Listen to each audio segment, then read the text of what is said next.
Well, well, well. Here we are. Here we are. Sean and Cass back at it again. We're the filmmakers behind, we're some of the filmmakers behind the documentary American Juggalo, and we're going to do a little filmmaker commentary today. It's been, what, 12 years? Yeah. Oh my God, it's actually, we just did this like last week, 12 years ago. Yeah. Yeah, we did this at the beginning of August of 2011. Yep. We were a new couple. Yep.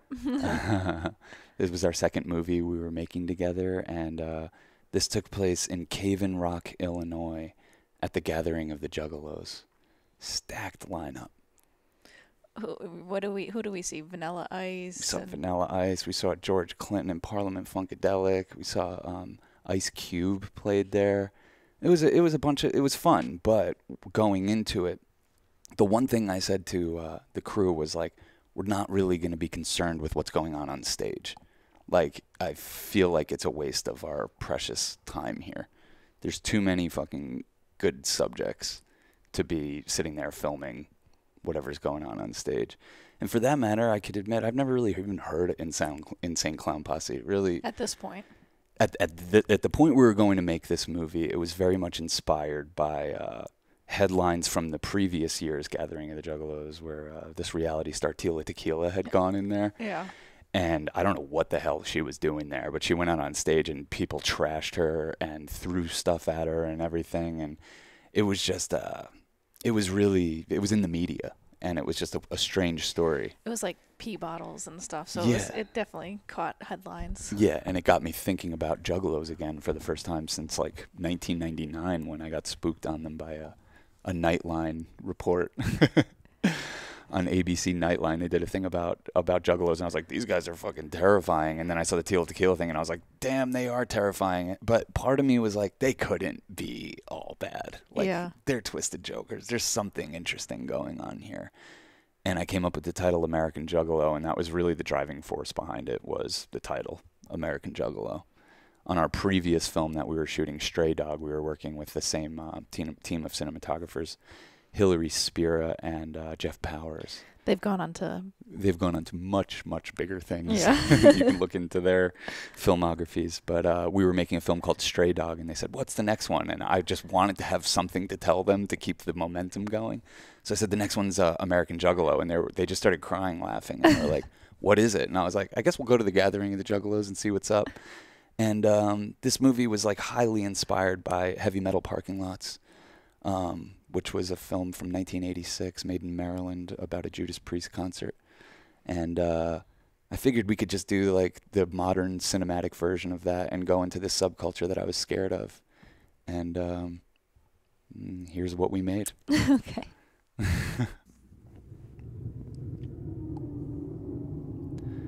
This opening track was composed by David Nyman, who was somebody that went to college with Cass, Hampshire College. And he did the music for your senior film. Yep. And I said, man, he crushed it. What's that dude's deal? And we hit him up, and I said, hey, I'm looking for something similar to the Wendy Carlos composition for A Clockwork Orange. And it's going to be for a montage at the beginning. And he crushed it. I don't even remember giving him notes. He just sent this over. And I was like, cool, you got the vibe. It fits so perfectly. Yeah. I wanted it to feel like National Geographic on crack, like this opening. And I wanted the opening to be the type of thing that sucked you in so hardcore that you couldn't turn this off. But if you did, you would still have a sense of what these guys are all about. Kathy Gatto, the editor, obviously killed it. It was really fun to do this. Yeah, we knew this was me and Kathy has done all my films up until American Sunset. And we met at History Channel. We were both freelancers at History Channel. She was an editor, I was a producer. And we started making these movies together. And she really believed in me. I think Kathy's a big reason I still even make films. Like, she believed in me. And she was willing to edit my projects. This was fun. My proclivities towards slow motion were a lot more back then. I don't use slow motion as much, but this was just, it was too ripe. And Hillary brought these filters that made the the lights, you know, bleed all over the place, horizontal.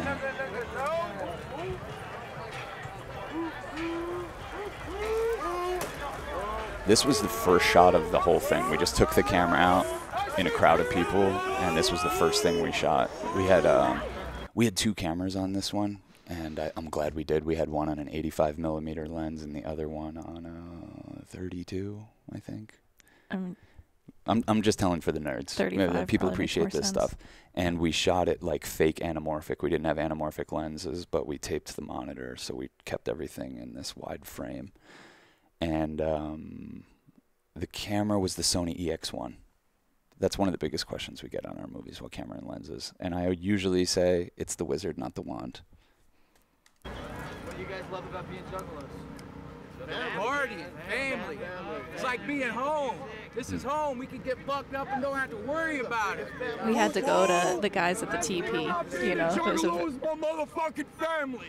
I love this. It's such a hallmark of all of our films. It's like some guy running in and saying something. I mean, these guys are pumped. This is like 1 in the afternoon on the first day. Kind of the title that bonds us together, but the truth of the matter is that being from different walks of life and being from cultures that are so estranged from each other, you know, I feel like everybody takes their own little bit from it and, you know, adapts that to, you know, hey, this speaks to me and maybe that doesn't, you know, and somebody else might, you know, vibe with this and not so much care for that. But, you know, so you'll have juggalos that are, you know, maybe out here with their families, you know, trying to have a wholesome good time. You meet straight edge. We met those. We quote this movie so much, and I don't even remember, you know. It's so funny. Yeah, we have to, we quote a lot of our movies so much, and we have to look at each other and be like, what are we quoting? Why do we say that? Like, Yeah. where did that come from? We say wholesome good time all the time. It's become our identity. Yeah, pretty much. We're like, we just have a wholesome good time. Yeah, church of chill. No, I remember being really kind of course, intimidated coming into this. Yeah. And I mean, it is kind of funny how this all happened, even just getting there. Because we get there, we drive straight through to... Oh my God, I forgot about this. We show up in a 15-pass van with our 8-person crew, and we just, just drive in. We just drove in. We didn't have tickets or anything. We thought we were hooked up. We thought like everybody knew what was going on because we had been in touch with like the behind the scenes people. So we're like, yeah, they know about us, whatever. We just drive in with our 15 pass, drive right past the front gates, drive up to the stage, just pull backstage, pull right next to all the tour buses, get out. We use like the nice bathrooms back there and everything. And all of a sudden this fucking person popped out and they were like, what the fuck are you doing, mate? Who the fuck are you, mate? You know, it was crazy. And they were like, get the fuck out of here. Yeah. They were like, go get tickets to this. And tickets to this were like... 100 something. More than $85. That. Yeah, it was like $185 or something like that. And they were like, you got to go buy tickets. And we were like, what the fuck? So like they kicked us out. Like we're back like to the line of people trying to get in. And I just went into the box office and I was like, hey, did anyone leave the tickets for us for the film crew? And the girl was like, what? And I was like, there's not tickets here for the film crew? And she's like, no, how many of there are you? And I was like, there's 8 of us. She just handed me 8 tickets. The budget for this whole movie was like $3,500. Yeah. And that was getting everyone there to this obscure place, an Airbnb for 4 nights, and food. Yeah. We probably spent a little more than that, but it's hard to remember. Okay. It's hard to remember. Yeah, the producer loves saying stuff like that. But yeah, I remember you just being like, all right, we're here, like kind of like pushing me into the wolves. But thank God you took care of the tickets because you nailed that. Yeah. But it was funny because I think it's worth mentioning that they had like Shaggy 2 Dope and Violent J had said like, fuck the media. Like, you know. Well, as soon as we get there, we were scared. Like, part of the reason we were making this movie is because we were scared. We were like, we're interested in these people, but it like really, really, it releases stress chemicals when I thought about making this. And as soon as we got there, I was like, it's not that bad. I was like, this isn't that crazy. I mean, it was intense, but I was like, they're people. They're people that just, this is their tribe, and it just looks a little different. Mm-hmm. So immediately, they just have hatchet men, and it's about stabbing people. Yeah, whatever. So immediately my heart was open and melted, and I was open to whatever. But as soon as we get in there and pull out the cameras, we hear Violent J and Shaggy 2 Dope on stage saying, MTV's here, fuck the media, don't talk to them, fucking throw shit at them, whatever. So we take out our camera and people are like starting to throw shit at us and act weird and shady around us. And everyone kept asking us, like, who the fuck are you? You're with MTV, this and that. And, like, we almost had a couple situations, like, really, like, wild situations as soon as we got there. And we would just say, no, we're independent. And it was almost like they flipped 180 the second you say that. Like, no, they don't even know we're here. We're not really allowed to be here. We're just doing our thing, renegade style. And the Juggalos really respected that. There's not Juggalo gangs out there, you know, but to call Juggalos themselves a gang is a very big misconception, I think. I first became a Juggalo because my brother right here, I mean, I've known him for over 11 years now, you know. He's not my blood, but goddamn it, he'll be the closest thing I will ever have to blood, you know. And just the scene, through kind people, you know. Kind people that people look down upon because they listen to weird shit. They didn't like their music or their appearance, so they turned them away. This motherfucker's been turned away by some of the so-and-so kind people, churchgoers. I go every Sunday, pay my dues, and they turn him down because of the way he looks and talks. This motherfucker has helped me pay my rent, took me in. He's done more shit for me than my own family. That's how I became a Juggalette, through family love. Yeah. Fuck yeah. Heart melter. It's a lifestyle. What's the lifestyle? Fucking, you know, do what you gotta do. You don't fucking hate on people because they're different. You know, you see the difference in people and you just love them for who they are, you know? Oh, man. Anybody can come here and fucking have a good time. Yeah, we made this movie before we were potheads, before we discovered psychedelics, like, you know.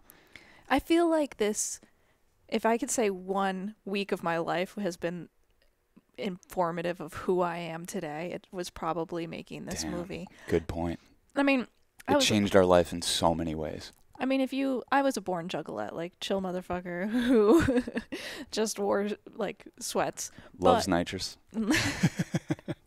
But I went there, like at this time, I'm new to Brooklyn, had been living in Brooklyn like a year, and I just was like trying to fit in and like not wanting to stand out and just being like feeling like judged in different spaces in Brooklyn. And then I went to this and I was like, no one is judging anyone. I've never felt so like loved and accepted, or just not even loved, just like accepted for who I was. And like I didn't look like a Juggalo because I was just like wearing shorts and sneakers or whatever, but I just felt like, oh wow, people don't like look you up and down. They just like embrace you. Like they're just psyched to have you and to be there together and for them to be there.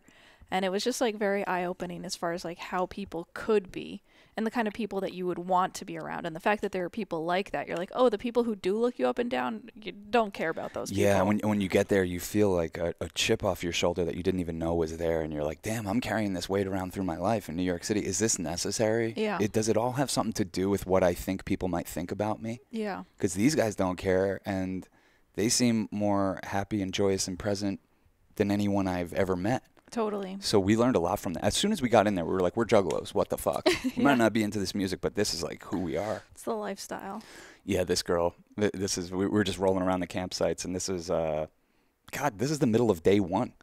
Yeah. You know, this girl got there and did her thing. Iconic. Me personally, I can't describe what a Juggalo is. They're a special breed. They're just. I love them. I just love them. Like, I can't. Like, they're just so carefree and free-spirited, and they don't give a fuck. It's what I love. It's what I love. Do you identify yourself as a Juggalo? Yes. My voice 15 octaves higher. I do whatever the fuck I want and don't give it two fucking shits. She's so cool. The coolest. I don't know about the party. I haven't quite moved from the car in a while since. Because I am fucked up on E and vodka. Yes. Show us some of your tattoos. Oh yeah. Were you saying your voice is?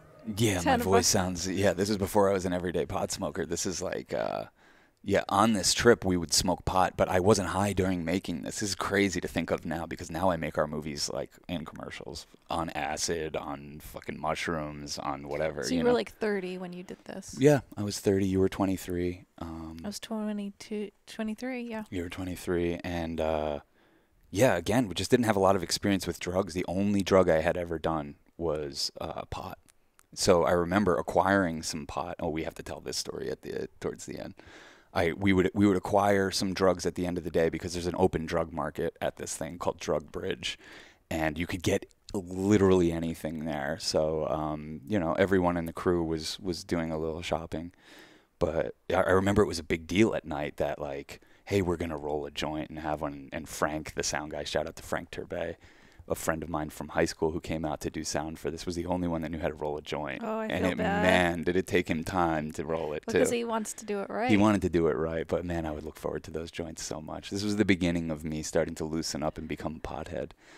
And yeah, that girl stuck in her car. It's crazy because at the time I couldn't relate with that at all, and now I'm like, I couldn't relate with something more. I haven't seen this movie in so long, and I'm like, wow, I've been through that now. Like where you're just like, yeah, I'm fine, I can communicate, but I ain't going nowhere for a while. I'm gonna come up right now. Speaking of Frank, Frank was just like hanging back. Well, I don't know. Well, this was like day 3, and we were, you know, we weren't staying at the gathering. I think if we made this now, we would camp there. But we were staying off-site, so we showed up like this is like the morning of day 3, so we were already had it dialed in, the areas we wanted to go to. And this guy is posted up camping literally in the laziest possible place. Like you go in the gate for the gathering and there's cars. This is like right in the gate. And I was anxious to like get in there. I knew where we wanted to go, so I was like, there's like a Juggalo competition. Yeah, exactly. We're like, let's go film that right away. And we pull in and we stopped for a second to get our shit in order, and Frank just was smoking a cigarette with this guy, and he comes over to me and he goes, you might want to talk to this guy Eddie. And I'm kind of pissed. I'm like, Frank, man, let me be the director. Like, we only have a certain amount of hours here today. I know what we want to get. The light's good. Like you can see the light was behaving. It was like there was cloud cover that day, and I was just anxious to get in there. And he's like, you might want to talk to this guy Eddie. And I was like, all right, fuck it. And it was the least serious I've ever taken any interview. Yeah. I asked this guy how big his dick was. It's not. I don't think. Is it in this? It might be in the. I think it's in the unreleased footage. But like, I was treating it such like a joke, and this dude turned out to be the heavy hitter of all heavy hitters. Like maybe anything we filmed, this might be up there with the most iconic. Eddie. What's the SD on his shoulder or in his shirt for? Do you think? The only way I got that vomit off me was to get the fucking raid. This is how he started. I said, what happened? Fucked up. I was drinking Caribou Lou on the fucking carnival rides, and God fucking bless got the fucked universe for putting us two in the same place at the same time. I fucking passed out, and then my fucking homeboy fucking shows up out of nowhere and gets me back to the fucking tent. Man, apparently I fucking fell out in the middle of the road. Apparently I had motherfuckers come up to me and ask me how I am. That's how bad it was. It was a fucking spectacle and shit. And I don't give a fuck because that was righteous. I'll tell you for real about being a Juggalo, man. That shit made me the motherfucker I am today. Honest to God, man. If it wasn't for fucking Jay and Shaq, that shit would not be on.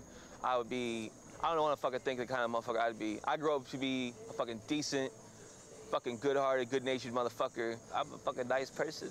I can cook like a motherfucker, make some fucking straight-up fucking grub.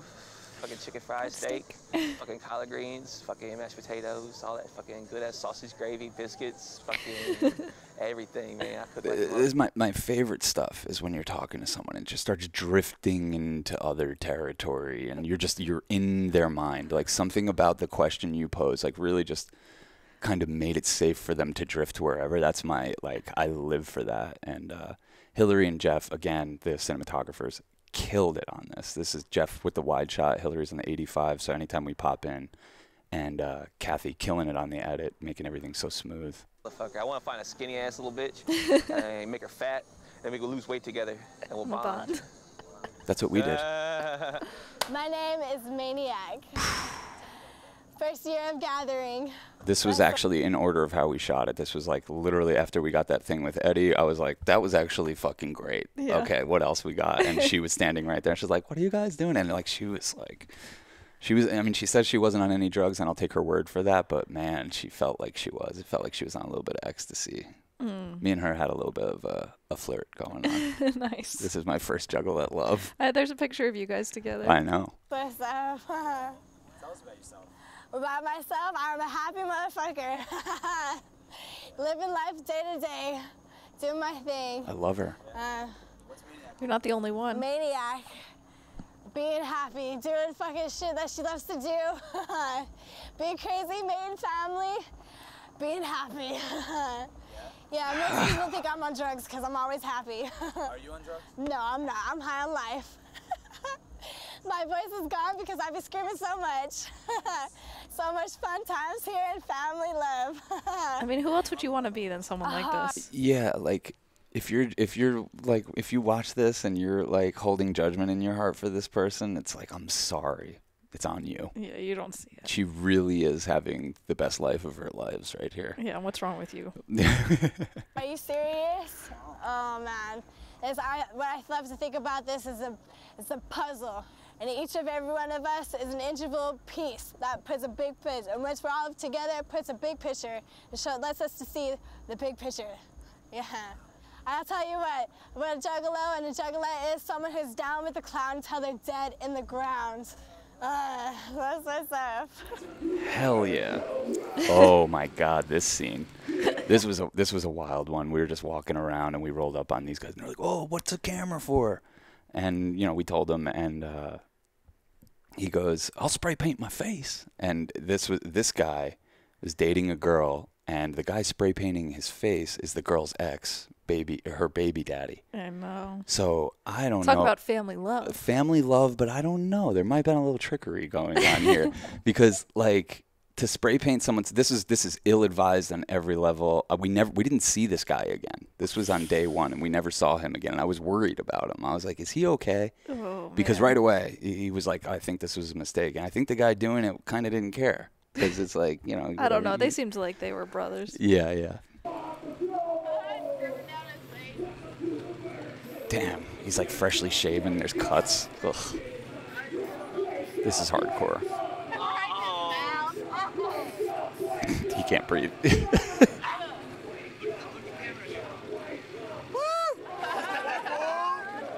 actually really burns, I'm not gonna lie. You probably should. I don't think spray paint. I don't think you're supposed to, For the body or the face. Or the face. Yeah. No, you should never put spray paint on your face. Never put spray paint on your face.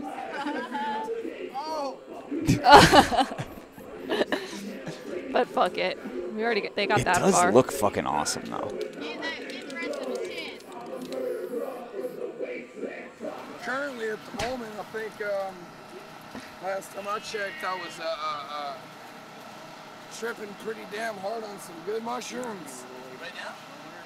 So, yes, keep it trippy, legalize everything. All right. Yes. Over here. Controlled anarchy, that's what we're about. We can party and still maintain ourselves appropriately. That is my statement. That's so Pretty great. reflective of the scene. This whole thing is just pretty reflective of the scene and how chill it is. Yes. Oh my He's like, God. whatever. Piss yourself.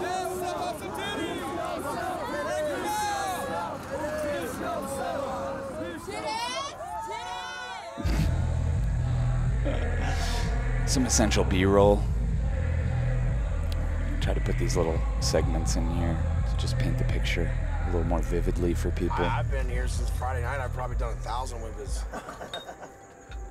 The whippets don't stop. You know what? The gathering don't stop. You do. We say that a lot. Yeah. That's another thing. People think we're stupid. I mean, not at all. I'm the stupid Hardly. You know, we got a couple, in the wild group or ones. whatever. Couple wild ones. I say that all the time. We say that all the time. I've known these situations, you're gonna have that one person or two people that's fucking just out there. Yeah. You know, because we got a couple juggalos that are out there. Most of us, for fucking most part, He's got the are Juggalo insane. tattoo on his stomach. That's great. And that's why I got the tattoo around my neck. I like people to know where I'm coming from right off the day. You know, I don't. You know what's no funny? surprises. You know. Somebody's been walking around all day. Have you seen this guy? He's got a hatchman tattoo. It's about 15,000 of us. We all got fucking. We all got hatchet man in various tattoos. locations. Yeah, Where's your all hatchet day. What are you doing? I got to walk around with my Hatchet Man tattoo, bitch. What are you doing? Having a good time. Just gathering at a Juggalo. This was my first encounter with nitrous. I didn't even really know what he was doing. Well, I remember. Well, there was nitrous everywhere. Not This tanks. is where I want to come every year. Yeah, Every little autumn. crackers. Yeah, like the little charges that you can get at a fucking head shop or whatever, and tons of that stuff going on. But yeah, my only exposure to nitrous before that was like my degenerate friends doing it growing up when we were teenagers. I had never tried it, but because of this movie, I think people associated us with nitrous. Like, to me, this seemed wild at the time. Mm-hmm. Cut to 10 years later, you and I have a nitrous tank in our apartment, doing an amount of balloons that would put these guys to fucking shame, because kind of we got associated with the shit. And so people would start to show, like when they would come over to hang out with us, they'd show up with what are they called again? Whippets. Mm. People show up with whippets, and eventually we're like, we'll try them. And then next thing you know, we have tanks of nitrous in our apartment. But this was our first like exposure to it. I have quit jobs to come here before. In a heartbeat, be like, look, dude, I need like the second week in August off. And if you can't get it off, then I'm putting my 2 weeks in. It has happened. It has definitely happened. I mean, it's a different atmosphere. Like, all these people, I mean, I don't even know how big this place is. But, you know, hearing all the music in the woods and shit, you know, and it's just the fucking best. It's the greatest. It is. I mean, you can sit here all night long and just have a good time. He just came back from the abyss. Yes, yeah. It's so funny. You can see the moment. You clicked it back in. Here's a little Juggalo love. Oh, yeah. I meet this girl. This guy's a pure lover. Oh, yeah. He's like the Brad Pitt of Juggalos. I want that T-shirt. But she likes me better, and we chill here for 2 days until yesterday. No camping. Greatest time ever at the gathering. I've been to 6 of them. And then we're gonna go watch Head PE, and then all of a sudden she just gets ripped away. And I look back and her boyfriend's got her like this. Tearing her away. But it was awesome. We fucking bonded. Juggalo, Juggalette fucking love. Awesome, traded numbers. We're gonna be talking more. Good shit. He's such a sweetie. Such a sweetie. Awesome fucking Juggalo love. If I had to date a Juggalo, it'd probably be him. Yeah. Woo woo. Woo woo. Tried to get this in there because I think I fought for this one in there. Yeah, well, I mean, they were so good about cleaning up. This place was not trashed. They were so good about cleaning up after each other, I think because they know their reputation precedes them. But there's also just like, they got that love and respect for the whole scene. Oklahoma 918 straight go hard. I'm on dialysis, man. Damn. I've been to treatment in Harrisburg the last couple of days. I'm still fucking here. I'm still getting the fuck down, and I'm still fucking doing it. Let's start this shit right now. Whoop, whoop. My kidneys have failed me. I've been on it 9 years.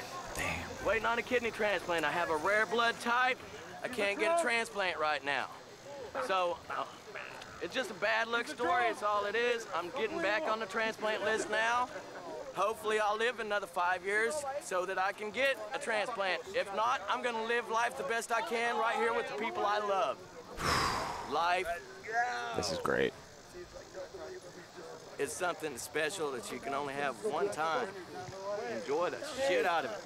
And that's real. That's 100%. We took that shit to heart. Oh yeah. How could you not? Me and Kathy'd be crying in the editing that guy, and just like, oh man, he really touched our heart, and I think it was a beautiful message. Wasn't Jack was with us?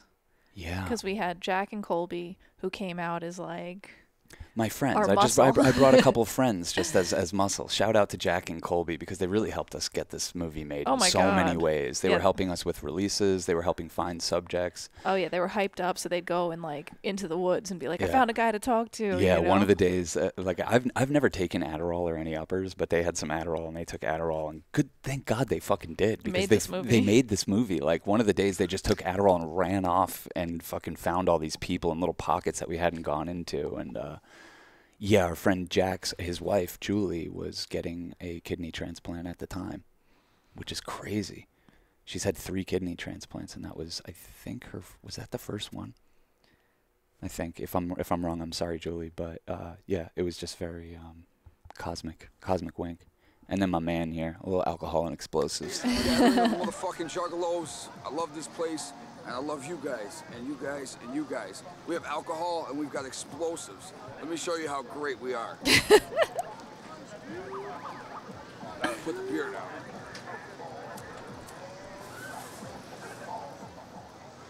This is insane. This went on the whole time we were there. Like, all of a sudden, there would just be a fucking next level explosion.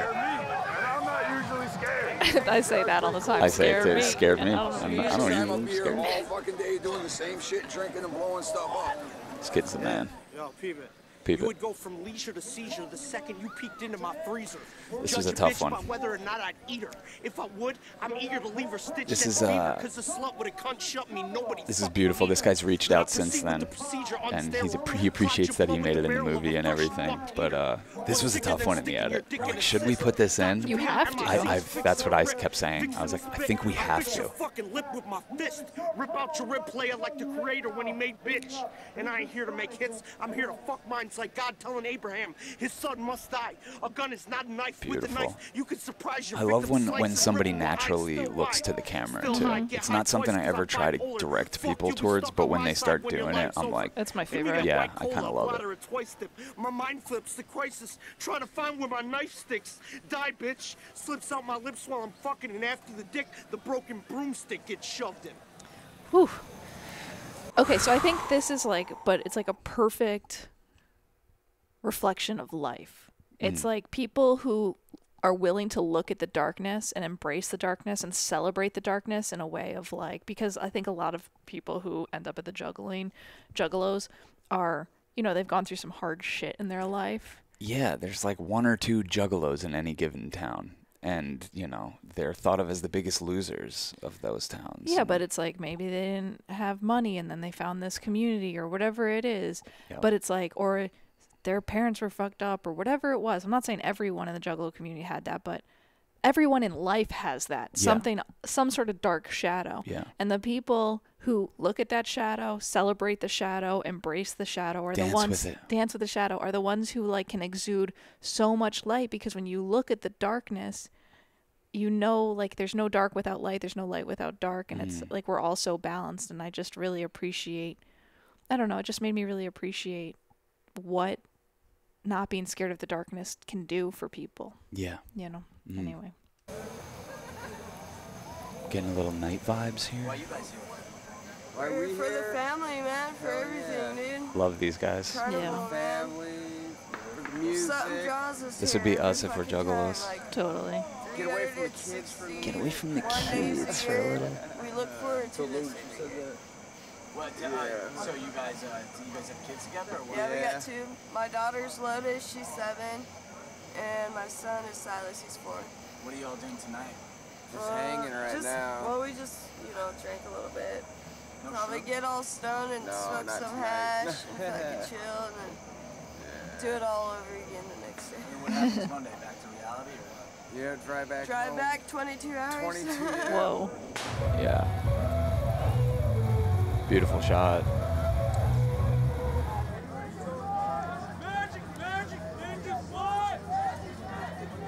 I think it's a good call we stayed off somewhere else. I think it allowed us to make this movie. That's true. Yeah, because it's tough. It's loud. Yeah, it's very loud. This guy, we called him the Slug.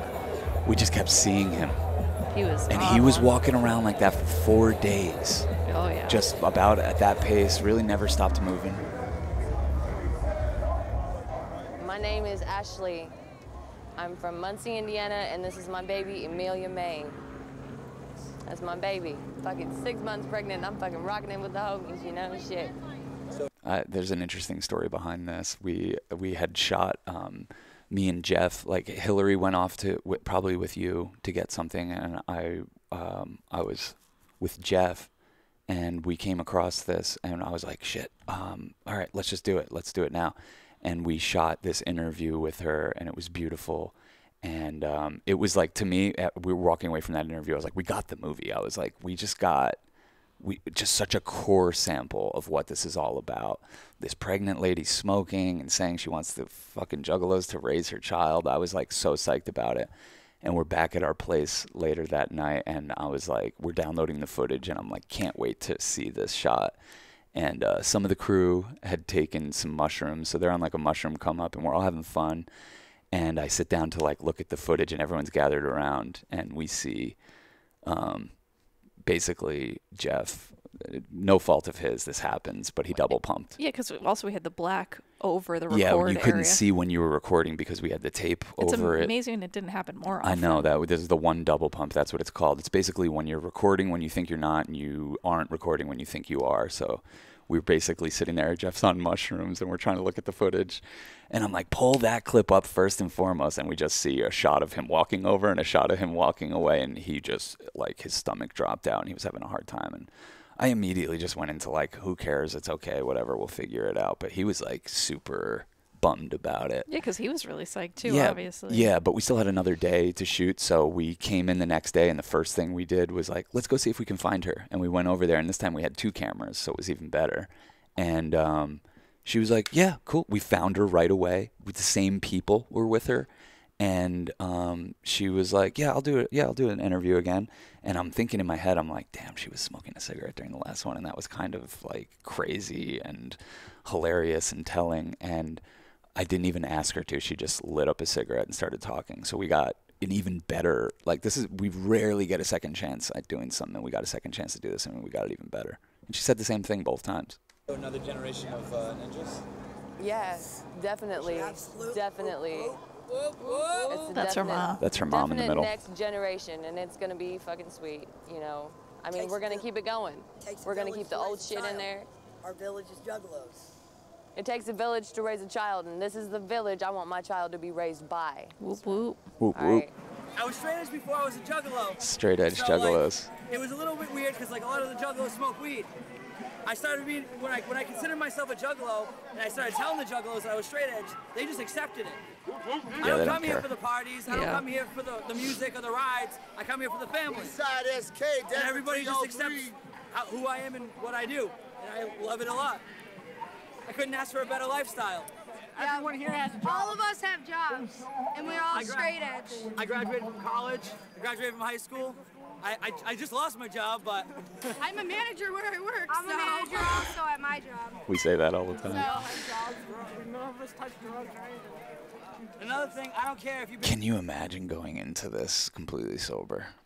Like, this is crazy. It's fucking crazy. I mean, it's a drug trip on its own. Yeah, though, it really at the same is. Time. Yeah, you're buzzing just being around all these people. And contact literally, high. like, everyone's high off of acceptance because they're not used to it. And this is, like, the one solace in their whole year is that they get together and just feel accepted and not judged. Because, And they like all I have said, like the common interest, you know? Well, yeah. it could be better. Yeah, because like I said, there's probably only a handful of juggalos in any given town. Like, any given high school probably has, like, 3 or 4 juggalos. And I thought it was important to get these guys in there because they were talking about how they have jobs and how they don't do drugs. And I wanted to represent the full spectrum. Now, for one day or 10 years, you're still the same to me. Exactly. We're all the same. We're one big family. That motherfucker right there, my family. Being a juggalo doesn't mean you're not fit for society. That's some fucking bullshit. I wonder how this dude's doing. Every juggalo here has a life outside of this. I wonder how everybody's doing. It's probably so different it'll flip your fucking wig. I met a brain surgeon. Here. Yeah, he was tripping on acid. Let me get a high five. At the time when he said that, I was like, he's making shit up. But, you know, since then, we've done a lot more hanging around in scenes and, you know, being part of it. Totally makes sense to me. I'm like, yeah, brain surgeons do come to this kind of shit, and taking acid isn't that crazy. At the time, to me, they need to let loose talk about the balance of their life. It's like very rigid and then Yeah, exactly. I'm gonna start going to college. I don't know if you'd want to get brain surgery from some guy that just got back from the gathering, though. I'm a doctor and shit. He wants to become a doctor and shit. I really want to be like somebody to be able to fucking help people out and shit. You know what I mean? Like in any way, just being able to help people is basically why I like living. I'm a virgin, dude. Please help. Man, I'm a virgin, dude. I want to get laid. It's the place to do it at. It's the motherfucking gathering, man. Think you're gonna make it happen? Probably not knowing me, man. What's wrong? I'm me, man. I'm insane. I like to stab people. You know what I mean? That was iconic. That ended up on the show Ridiculousness. They play this clip a lot. And yeah, that's one of the clips people reference all the time. And again, when we're making this, we're collecting so much stuff like that in very few instances am I walking away from one of these where I'm like, damn, holy shit. Like, it's usually just like, we got it, cool, let's get the next guy. And you don't even think about it till you get back in the edit. And back in the edit is where I'm working with my partner, Kathy, who's done all these things and really understands my sensibility. And I love just seeing her initial reaction to things, because we had so much footage that didn't make it in here. And really the stuff that did make it in here was based on obviously my instincts, but more Kathy's initial reaction to things, because she had no ties to this. She had no idea what this was until we made this movie. And yeah, just seeing her light up when a clip like this would come up, I'm like, of course that has to be in there.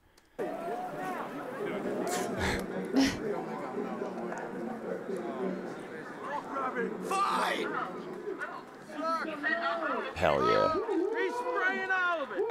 That guy was the best. Spraying all of it. I heard an old man tell me that there was nothing good left in the world, and I actually believed Look that who's in the shit background. until I came here and seen all Still the there. titties, all the weed, all the fast food. I mean, this shit's I say that a lot, all the titties. Titties for $1. Beautiful My titties. boyfriend wrote it. Yeah, I've shown my titties to everyone. Yeah. Getting money. Yeah, I gotta get mass money home. Titties for Thank $1. you. Woo! My boyfriend wrote it.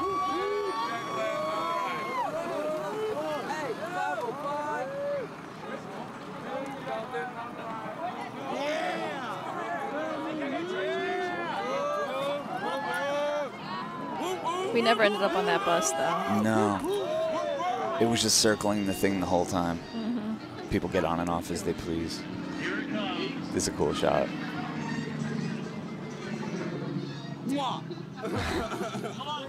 Why am I a Juggalo? Because that's who I am. That's how I was born. I love this kid. Can't help it, you know? I'm happy I am. Any other questions? It's my favorite. Events led up to me realizing it. That was like us. Yep. Any other questions? They're from Massachusetts. These are Wow. my two little homies. I forgot about these guys. This is the wholesome good time. Yeah. This is our first year here. I drove 2 days. Whoa. 2 days. Well worth it. Well worth it. 1,500 miles. You got it. Yeah. 1,500. Yeah. What do you guys think about it so far? Good. Good. Yeah, they're excited. They got their pictures with Violent J and Shags and Cottonmouth King. amazing. So I they're love it. excited. You raised them on this stuff? You got it. You got it. Yeah. Totally awesome. What's the message you want these guys? We're all fam. We're all fam. That's all it is. We're fam. We're all fam. You know, that's how it is. Nice touch. I will say, I think, you know, kids could have a good time here, but I did see like a 7-year-old getting a lap dance. That was insane. That was our last night there, and things were really getting off the rails. Getting a little loose. Yeah, we found a pocket of kid like this. It was like a dad and his brother, and like a 7 to 9-year-old sitting there, and there was this juggalette just giving this kid a lap dance, and the dad and the uncle are sitting there laughing, and I was like, that's probably the most disturbing thing I've seen here so far. It's about true, straight, fucking. Here it is. Trustworthy ninjahood right here, man. It's Jack about and Colby true found this guy. passion for the music, for the love, for the family, for everyone here. Just united, you know. We're here. I thought this dude on was Juggalo Island. 45 years old. It's fucking He paradise. was 23. And we get 1 Wow. week out Mustache will of the year do that. Yeah. to And that voice. Yeah. He crushed it. I mean, people need to concept the fact that this is more than gangs and How lucky did we get that there was no music blasting or anything? He just gave this epic speech and it was clean. color. It's about a united nation. It don't matter your race, your size, your sex, your gender, what you're into, how you like it. As long as you claim the Juggalo, you're accepted, buddy. Hottest chick in There the is no bigotry place. in the whole Juggaloism. scene.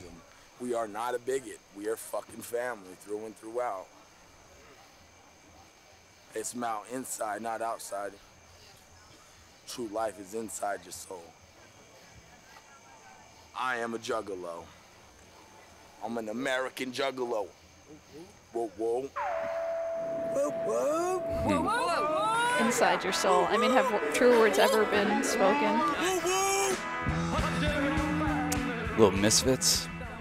American Nightmare by the Misfits. Why we can't make money off this one? That's why we can't make money off this. Well, we don't really make money off any of these movies. We just make them for fun. Here's our stellar team. Incredible. There you are, Cass. Whoop, whoop.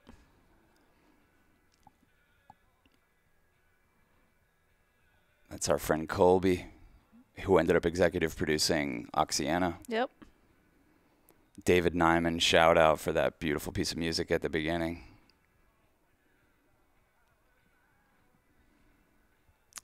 No longer our website. No longer our website. VeryApe.tv is our website. This movie changed our life.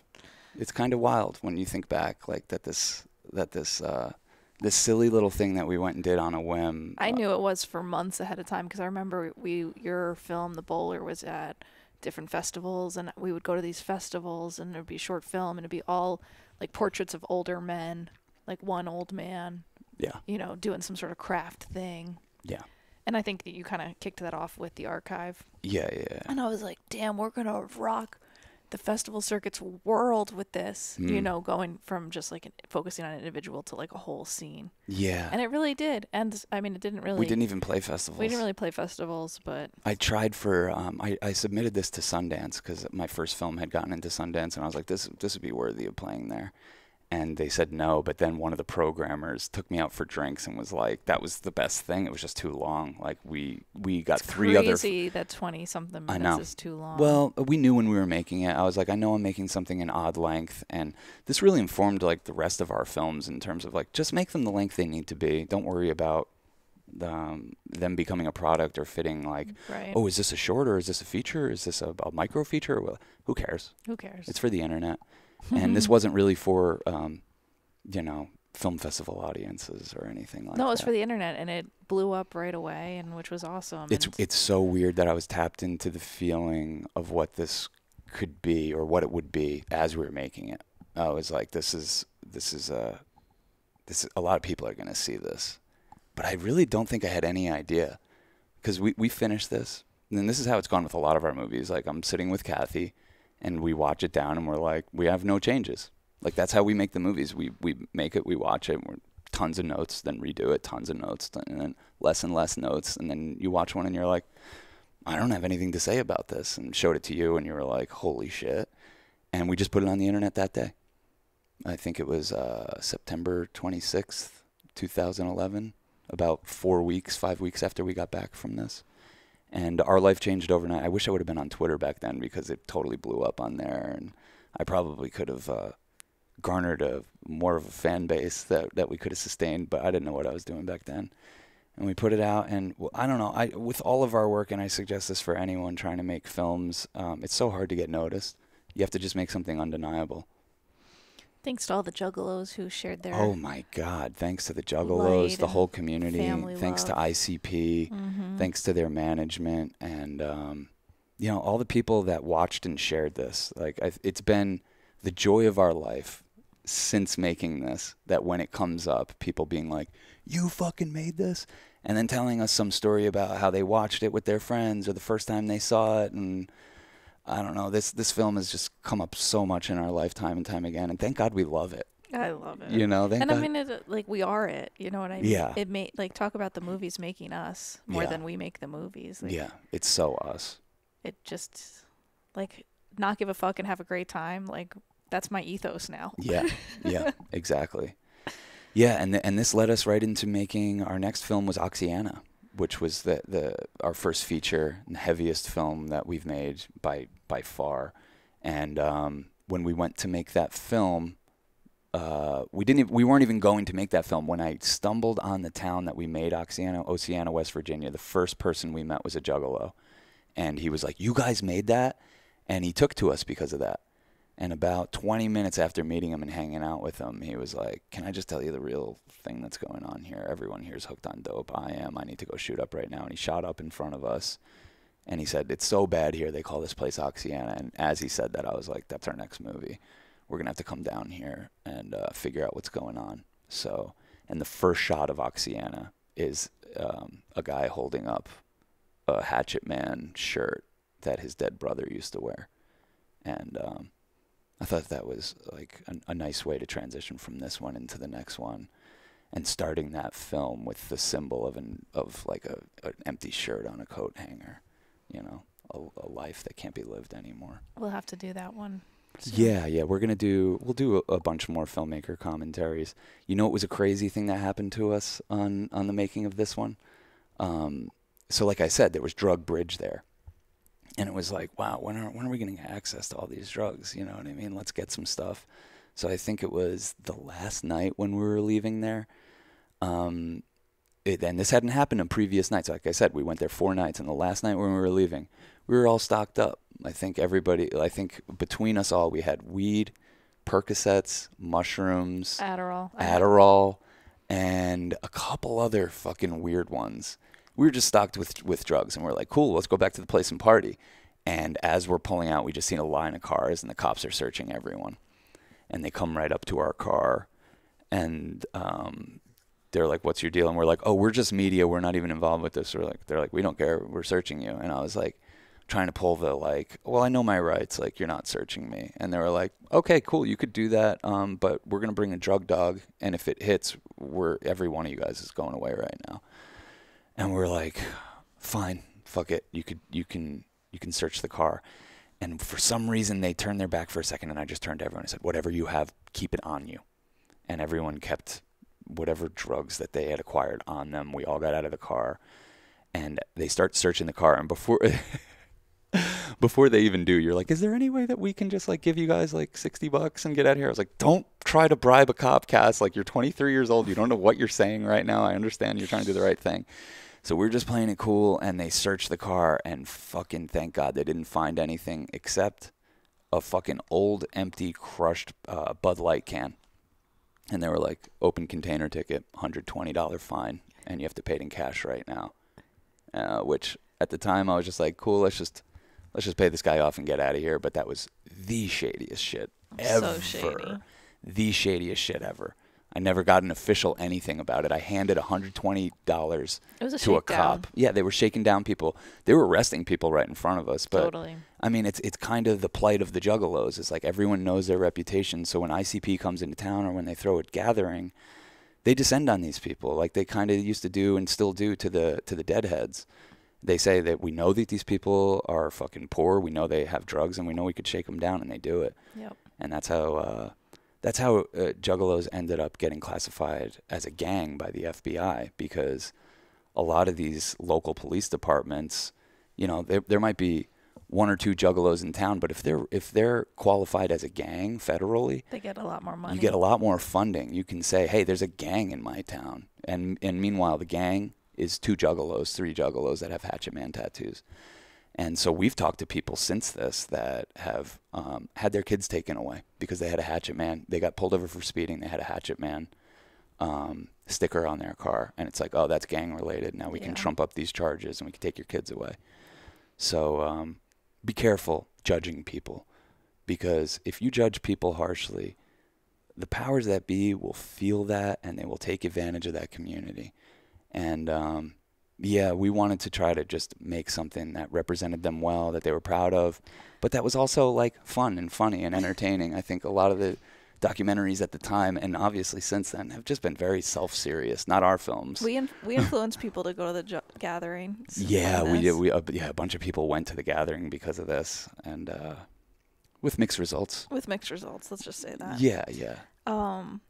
I think it's also worth mentioning we did a movie, American Juggalo 2, because after this movie, we were like, damn, we really wish we could just like go home with one of these. Yeah, at this, I was like while we were making this, I was like, guys, I have an idea. It's American Juggalo 2. You just stick with me. If anyone could, we could just find someone we really like and go home and see what it's like in their life. And just because of schedules and shit, we just couldn't do it right then and there. But years later, I think 5 years later, Yeah, that one about less legs. We made one about He wins like the rapping competition every year. Yeah, he's very talented, Juggalo. He has no legs, this black dude. His name's Les Legs. We found him off Howard Stern had interviewed him. Yeah. And then I hit him up, and he was like, yeah, come through. So watch that one. American Juggalo, too. It's so beautiful. It's a musical. And then like a year later, maybe a couple of years later, we put out some never-before-seen footage, which is pretty good. And oh, yeah. Stuff that just didn't really quite feel right in the movie, but was just so interesting. So we have that's out there too. This movie changed our life. Like it's crazy because I watch this now and I could barely remember the people that made it. It doesn't feel like we made it, and I think that's cool. Yeah. I mean, I think it was because it was so long ago and we've evolved so much. But man, it's just led to so many opportunities and like. Even a lot of the commercial work we get, I thought that like the company that represented me at the time when we put this out didn't want to have anything to do with this. They wanted to distance themselves from it. And in the years since, and I'm not represented by that company anymore, this is the reason we get commercial work and paid work. So we put these films out for free and hoping that we get paid to do some stuff. And it's also like we have to make these. Because we have to figure out how we see the world. And we have to see them. Like once you start to see what you want to see, but it doesn't exist yet, you have to make it exist. Yeah. So it's always a pleasure making stuff with you. I appreciate your vision. You make the coolest movies. Thanks, Sean. You do too. I mean, we did these together. You're my muse. I wouldn't have made this if I didn't meet you. This was literally, how do I keep this girl entertained? How do I keep putting irons on the fire? How do I keep making shit happen? And this was just such a beautiful way for us to kick off our lifelong relationship that we're in. And yeah, since this, we've started a podcast. We've made fucking 12 other films. We're currently making a couple. So many commercials. We've traveled the world. Like it's crazy. And I really do think it's all because this movie broke through a little bit. Awesome. Well, this was fun. Yeah. If you want more from us, patreon.com/churchofchill. There's tons more content on there, bonus podcasts, all kinds of stuff. I have a secret podcast with my best friend Joey called Boys Club, where we really get into some wild shit. And mad love for anyone that has seen this movie and shared it. I really appreciate you. You've really helped us be artists and continue to be artists. Thank you so much. Thank you. And if you want a Bear Juggalo Boognish sticker that our friend Seabass designed, I'll send you one. Just send me your address. Yeah, please. Yeah, we're trying to get these stickers all over the place. They're not branded, but they bring together 3 of our Grateful Dead, Ween, and Insane Clown Posse. With a little F for Fago on the butt. Yeah. Anyway, all right. Appreciate y'all. Thanks so much. Peace, love, and magic.